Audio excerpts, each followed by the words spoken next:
Alors, Monsieur Ntumba, c'est à vous. Bonsoir à tous. Je m'appelle Bienvenue Olivier Ntumba. Je suis un travailleur dans un centre communautaire spécialisé sur les personnes autistes avec déficience intellectuelle. Alors, moi, ma question concerne tout le monde sur le plateau. Chacun doit répondre selon sa connaissance. Moi, j'aimerais savoir, quand vous parlez tantôt à la fin des centres jeunesse, des organismes communautaires, c'est bien beau que ces gens-là, que ces personnes-là prennent soin, apportent leur attention aux jeunes en itinérance ou au DI ou au TSA, les gens autistes. Mais la question, pour moi, la question est de savoir pourquoi ne pas chercher à connaître le besoin réel de ces jeunes-là qui sont en itinérance, pas le groupe de jeunes, son besoin réel, au lieu de lui faire, mettons, des vidéos pour qu'il sache à la fin, oui, j'ai accompli quelque chose. Mais accomplir une vidéo dans une atelier, c'est parce que le monde le fait. Est-ce qu'il veut absolument le faire? Comment le faire sortir des itinérance selon son besoin à lui? C'est ça ma question. Je pense qu'un des défis, c'est d'être à l'écoute des jeunes. Pour essayer de comprendre ce que j'essayais de dire, c'est peut-être, oui, de penser qu'il faut des opportunités de travail, mais vers quel travail, vers quel type, et de permettre finalement d'être à l'écoute de ce qu'ils veulent faire, comment ils veulent faire. Et on le voit par exemple dans toute la... Et c'est pour ça que c'est important d'avoir de la diversité des formes d'intervention. Si tu as un modèle, une façon de concevoir l'action, une façon de concevoir la sortie de rue, etc., c'est sûr que tu ne répondras pas aux besoins réels des jeunes. Tu vas répondre à un modèle d'une vision, d'une trajectoire, d'une réalité itinérante.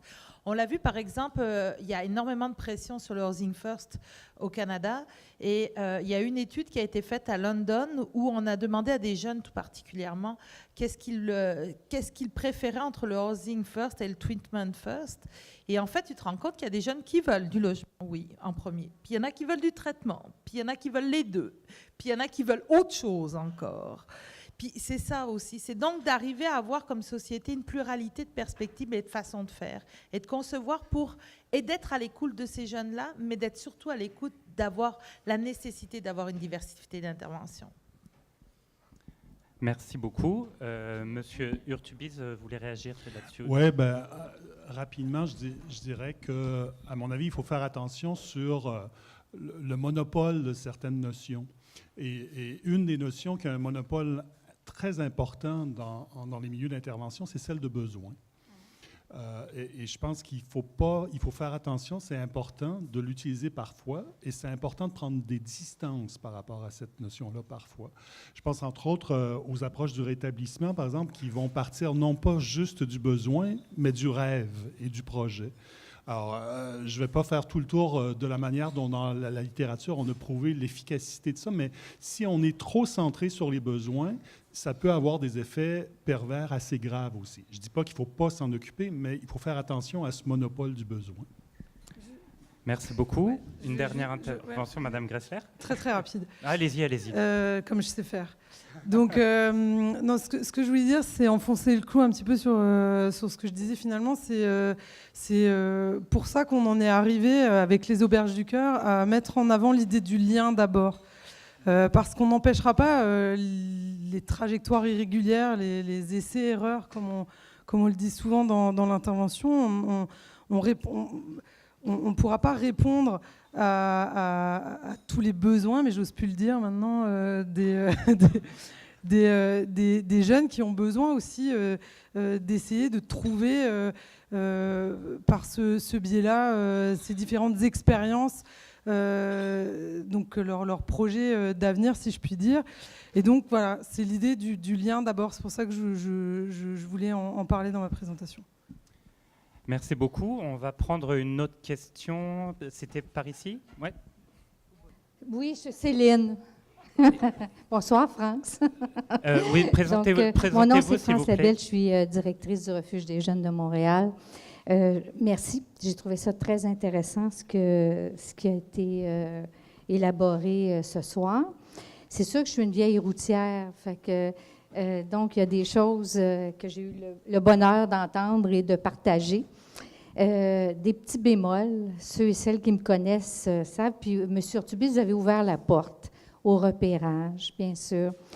Et c'est là où j'ai un bémol, parce que j'ai l'impression qu'on connaît de mieux en mieux ce qui va préparer à l'itinérance. La rue, est-ce que c'est un chemin tracé d'avance? Peut-être pas, mais on connaît bien ce qui pave la voie. On le connaît chez nos tout petits qui vivent l'abandon, qui vivent la violence, qui vivent les placements multiples. On sait qu'après à l'école, nos enfants qui ont de la difficulté, on parle beaucoup de TDAH, on le sait. Puis on a aussi, on en profite pour sortir les psychoéducateurs, les éducateurs spécialisés, les gens qui peuvent aider nos enfants, donc ne sont plus en place parce qu'il y a des coupures. On sait qu'un petit peu plus tard aussi, on va avoir du décrochage, secondaire 2, secondaire 3, c'est nos moyennes. Et puis ça, c'est vrai aux auberges du cœur, aux refuges. Puis on sait et on continue à construire. On sait qu'on commence, il y a un petit peu de détresse qui se construit, de la dépression. J'ai plus le micro. Donc, on est en train là, de préparer quelque chose. On sait que la pauvreté, vous en avez parlé, vous avez évoqué l'accès difficile au logement. Donc, on a notre secondaire 2, 3, beaucoup d'analphabétisme fonctionnel, des liens précaires. Donc, on les connaît, les facteurs de production de l'itinérance. On en parle depuis longtemps. Alors, est-ce que c'est un problème de cécité? Est-ce que c'est, comme ma voisine le disait, un problème d'audition, un problème financier, un désengagement de l'État? Non. Donc, on les connaît bien. Puis tout ce que vous avez dit, ou presque je partage, est-ce vraiment un problème de repérage? Puis je partage avec vous aussi les risques de cibler tout ça. Donc ça, c'est une des premières remarques. Pour le reste, Serge, on se connaît. Est-ce que vous avez la question? Je vais compléter, ouais. Puis je pense que c'est un commentaire. Avec Serge, Serge qui... C'est pour laisser du temps à d'autres questions. Alors. Oui, merci. Serge, quand tu dis aussi, c'est sûr qu'il faut continuer à mieux se connaître, à mieux partager, à mieux... Mais en même temps, aujourd'hui, j'étais assise à une table de concertation avec le CIUS, Centre Jeunesse, avec les partenaires, avec Batcha, puis on en parle de ces passages-là. Tout ce qui a été dit ce soir, on en parle. Donc ça, c'est une amélioration. On a des beaux modèles porteurs. Ça fait 30 ans qu'on parle d'intervention par les pairs, de logement social avec soutien communautaire. Avant même qu'il y ait le Housing First, il y avait du logement social, toute forme de soutien, approche globale. Donc, tout ce que vous dites, je ne peux pas être en désaccord. Je pense qu'il faut le renforcer, il faut le financer, il faut le développer, il faut le soutenir. Et puis oui, il faut aller... Puis il y a une question de responsabilité que vous avez nommée. Je pense que la responsabilité partagée, je ne peux que renforcer ce point de vue. Serge, je t'ai bien nommé aussi au niveau de la ville, ce qu'on peut faire, ce qu'on ne peut pas faire. Donc, je pense que je ne peux qu'appuyer ces choses-là. Puis je ne suis pas certaine que c'est parce qu'on ne voit pas bien. Je pense que ça fait appel peut-être à un autre sens. Ça va nous en prendre plus qu'un 6e, un 7e. Il y en a un 8e, là. Merci. Merci beaucoup. Je pourrais le reformuler en question, mais ils sont capables de... C'était une question intervention. Est-ce que vous voulez réagir ou est-ce qu'on prend une autre question? C'est correct, on prend une autre question. Merci pour votre intervention. Oui, allez-y. Rapidement. Je suis d'accord sur le fait qu'on connaît un certain nombre, on connaît pas mal des mécanismes de production de l'itinérance. Ce qui me fascine, moi, dans le travail qu'on est en train de faire, et notamment dans le travail du réseau, qu'on fait avec des gens de toutes sortes de services dans le réseau de la santé et des services sociaux, il y a souvent un réflexe, et c'est là où il y a peut-être un problème de cécité, de dire je perds mes repères si je suis avec un jeune itinérant, je ne sais pas quoi faire, à qui je peux l'envoyer? Et là, je trouve qu'il y a des situations où, moi, cette fois-là, j'ai un petit bémol. Il y a des gens qui voient très bien, qui écoutent très bien, et d'autres pas. Si on veut que ce soit une responsabilité collective, que ce soit une responsabilité partagée, il faut qu'on arrive à partager cette compétence-là qui n'est pas généralisée. Merci beaucoup. Une autre réaction ou une question? On a une question ici. Merci. Bonjour, je m'appelle Carl Demel. En fait, et c'est une question sollicitation, peut-être d'une certaine façon. J'entendais M. Larreau tantôt dire que, bon, le continuum de services est présent. On a un éventail, si on peut dire, ou une liste de services disponibles pour l'itinérance.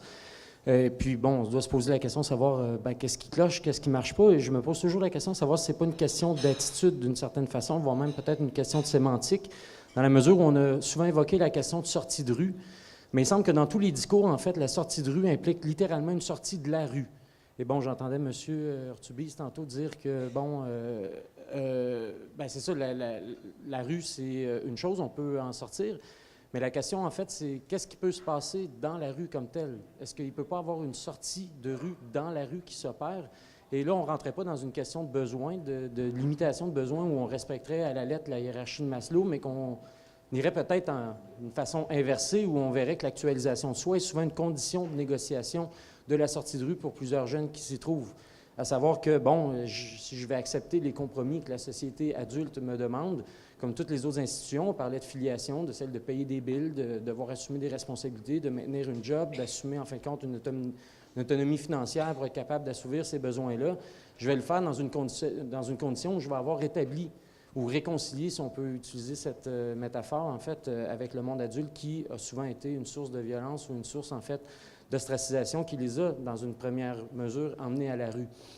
Et on en discute peu de cette question-là, de ces perspectives, de qu'est-ce que ça veut dire, sortie de la rue, quand on en parle dans plusieurs endroits. Toutes les gens ont des perspectives différentes et à certains moments, on en discute et il semble y avoir un consensus, alors que je pense que cette notion-là n'a pas été nécessairement réglée encore. Et je voulais peut-être vous entendre sur cette question comme telle. Donc, question pour M. Urtubise, et puis, ou M. Larreau, et peut-être... Je répondrai vite avant Roch. Effectivement, on était ici ce soir pour parler de prévention. Pour moi, c'est un autre sujet, mais effectivement, dans les difficultés vécues, il y a toute une volonté qui est politique, il ne faut jamais oublier, de quel est l'espace qu'on garde, qu'on confère aux gens. Puis c'est vrai qu'on veut que les gens sortent de la rue, on veut qu'ils soient heureux, on veut qu'ils soient bien, mais... dans des trajectoires de vie difficiles, la rue est un passage. La rue, ça prend un certain temps avant de s'en sortir. Quand on empoigne un gars, une fille, on aimerait bien ça, là, que dans l'espace de quelques semaines, quelques mois, wow, ça va bien, housing first, il est en appartement, il est heureux. C'est pas la situation. Donc, effectivement, quel est l'espace, quelle est la réflexion qu'on doit avoir sur pendant cette période-là d'itinérance, d'errance, comment on fait une place à cette personne-là en société. Je suis bien d'accord avec vous. On pourrait faire une autre soirée juste sur ce sujet-là.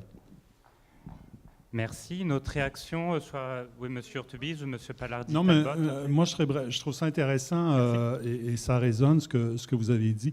Peut-être qu'on devrait déjà arrêter de parler de sortie de rue pour essayer de commencer à parler de sortie de l'itinérance et ça nous amènerait un peu ailleurs. C'est tout ce que je dirais. Merci. Donc, on a une autre réaction de Mme Bello. Mais peut-être, je pense que je vais peut-être pas insister dans l'idée de la quête, mais par rapport aux jeunes, puis toute la question de la sortie de rue par rapport aux jeunes, la plupart de ces jeunes-là qui sont en quête, la rue est quand même une forme d'expérimentation avec ses côtés positifs et ses côtés négatifs. Et je pense que effectivement, d'adapter des opportunités d'intervention et de prévention à cette idée d'expérimentation peut faire du sens et de voir comment on fait de la place dans l'espace public, mais dans l'espace tout court, à ces formes d'expérimentation qui ne sont pas les voies attendues socialement, mais qui en sont, et on le voit, les pères aidants, s'ils n'ont pas cette expérience-là, ils ne deviendront pas pères et ils ne deviendront pas après intervenants ou quelque chose d'autre. Donc, il y a du positif à cette expérimentation-là. Le défi, c'est de permettre à des jeunes de les faire sans renforcer finalement leur vulnérabilité de manière trop importante. Même si parmi l'expérimentation, la vulnérabilité en fait partie aussi. Parfois, il faut savoir s'éprouver pour savoir ce qu'on veut devenir. Jade Bourdage, je suis chercheure à l'Université d'Ottawa et j'ai été travailleuse de rue pendant assez longtemps à Montréal, au centre-ville. Merci. D'abord, merci pour ces présentations. J'ai plusieurs petites réflexions, mais j'ai aussi une question qui va sur votre programme de recherche parce que ce que j'ai remarqué, vous êtes 3 chercheurs qui travaillez quand même ensemble. Donc, la perspective qu'on a eue, c'est celle qui est en train de se développer au Crémis. Juste un petit commentaire, je trouvais quand même que prévention, il y a quelque chose dans ce mot-là qui va aussi, et qui est comme une suite logique du mot qui a dominé les politiques publiques sur la réinsertion sociale. Et une des craintes que j'ai, notamment avec le repérage et tout ça, c'est que on fait porter à des jeunes qui sont dans un développement symbolique absolument hallucinant, comme tous les autres jeunes de la province et des autres États, on leur fait porter des attentes immenses. Développement de l'autonomie, des choses incroyables. Je veux dire, on n'exige même pas ça dans le confort de nos maisons avec nos propres adolescents. Alors ça me perturbe beaucoup ce qu'on leur fait porter. Et puis, dans une perspective très pragmatique, parce que évidemment, on est Conseil jeunesse de Montréal, ils vont présenter un rapport à la municipalité.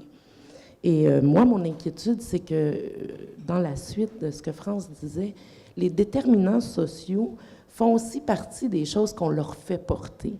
Et la Ville, à plusieurs reprises, c'est un mécanisme, hein, je veux dire, il n'y a pas personne qui est responsable de ça. On fait toujours ça. Faire porter sur les individus des déterminants sociaux. Et je pense qu'il y a un travail de démystification qui est très important sur un plan pragmatique. Et cette distinction-là entre les déterminants sociaux et les déterminants individuels sur lesquels il ne faudrait pas mettre trop de pression non plus, comme je le disais, ça reste des gamins. On avait un directeur de l'intervention chez POPS avant qui disait tout le temps, c'est quand même des gamins. Et ça, on a tendance à l'oublier aussi beaucoup. Parce qu'en intervention, évidemment, on vit de ce qu'on dénonce. Fait que c'est difficile aussi de démystifier notre propre discours. Donc, c'était plus sur insister. Je me demandais comment vous allez être sur cette table-là qui va réouvrir la politique d'itinérance pour faire bien la distinction qu'on ne peut pas faire porter à des individus des déterminants sociaux. Merci. Merci pour votre question et votre intervention. Madame Bello. Ouais.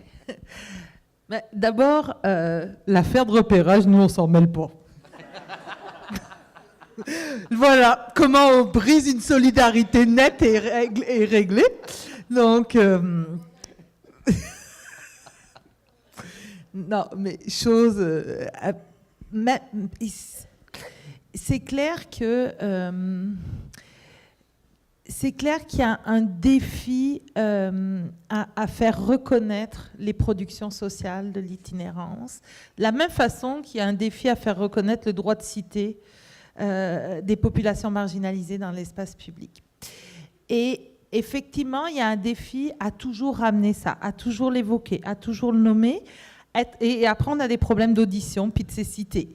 Mais je pense que oui, il faut le nommer, le rappeler constamment, mais c'est comme ça aussi qu'à un moment donné, et d'arriver aussi avec des moyens qui sont des moyens de structure, de se dire ce qu'Elisabeth présentait, les actions collectives, etc. C'est-à-dire comment on va vous donner des exemples de comment on peut faire pour aller chercher des déterminants sociaux.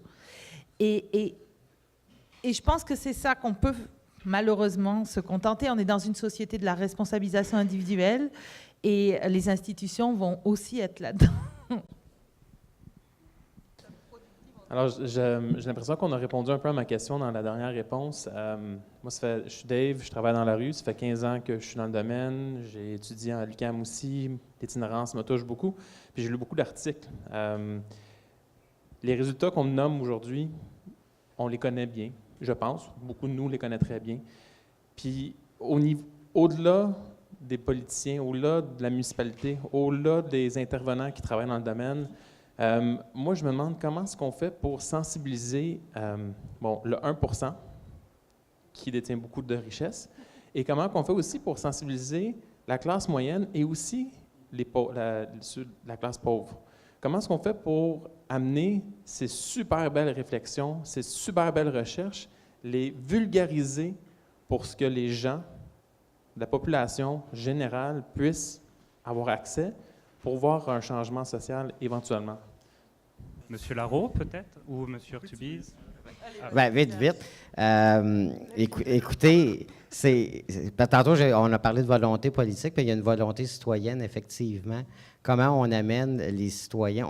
Notre société, elle tourne à droite. Notre société s'en va vers une normalisation de plus en plus effrénée. Il faut être normal.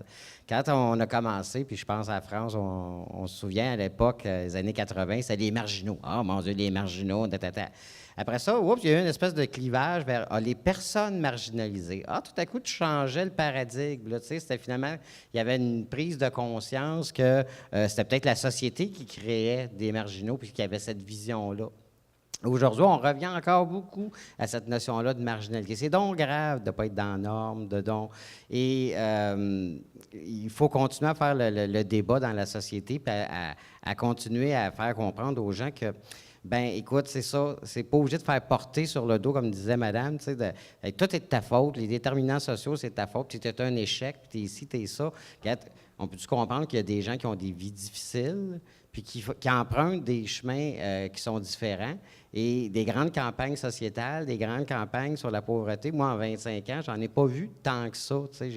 J'ai vu beaucoup de choses, encore une fois, qui étaient du regard de c'est des marginaux, il faut les aider, il faut les soigner. Je pense qu'il faut continuer par ces politiques sociales-là, par des campagnes sociétales. Ça peut être en tout cas un départ, mais effectivement, on n'a pas juste le 1 %. Si c'était juste le 1 % sensibilisé, déjà, il me semble que je trouverais ça moins rochant. C'est plus large que ça de gens qu'il faut sensibiliser. Merci.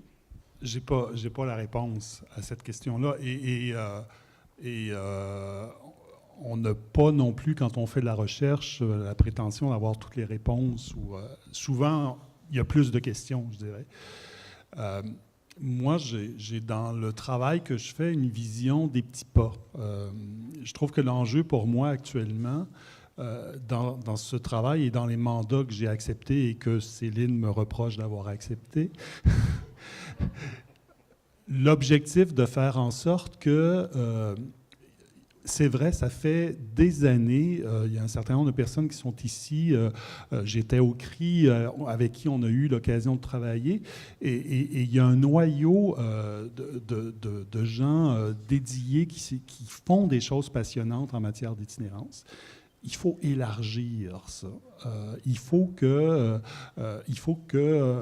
un policier ait une autre attitude. Il faut que la personne à l'accueil dans un CIUS de Laval ait une autre attitude et soit sensibilisée à cette question-là. Donc, je dirais que moi, c'est un peu ça, mon petit pas et ma bataille. Par ailleurs, je me pose plein de questions. On s'est doté collectivement au Québec d'une politique en itinérance, d'un plan d'action en itinérance qui a des défauts. On fait des choses dans plusieurs villes. C'est remarquable à Montréal, l'avancée des choses. Et je pense que dans la suite, il va falloir, un peu comme on le fait sur la question des femmes, et on fait des analyses différenciées de l'ensemble des politiques, qu'on se mette à faire ça aussi au niveau de l'itinérance. Parce que si on fait des petits pas avec la politique en itinérance, j'ai un peu peur qu'avec les autres politiques qu'on est en train de mettre en place, on régresse dangereusement et à plusieurs niveaux. Et donc ça, c'est mon doute et mon questionnement comme chercheur et comme citoyen, et je n'ai pas de réponse sur comment on va y arriver, mais est-ce que dans 5 ans, on aura avancé beaucoup? Je le souhaite, évidemment. Mais j'ai des inquiétudes sur la façon dont les choses se passent. Et dans ce mouvement de droitisation de la société, c'est parfois commode pour les politiques de parler d'une certaine façon de l'itinérance. On a vu dans l'Ouest canadien comment on a mis ça de l'avant pour montrer qu'on avait des préoccupations sociales. Ça ne règle pas nécessairement les choses. Alors, tout ça pour dire que je n'ai pas la réponse à la question que vous avez évoquée sur la façon d'y arriver, la façon de le faire. Mais ce que je voulais vous parler, ce que je voulais vous partager, c'est les doutes que j'ai aussi à travers...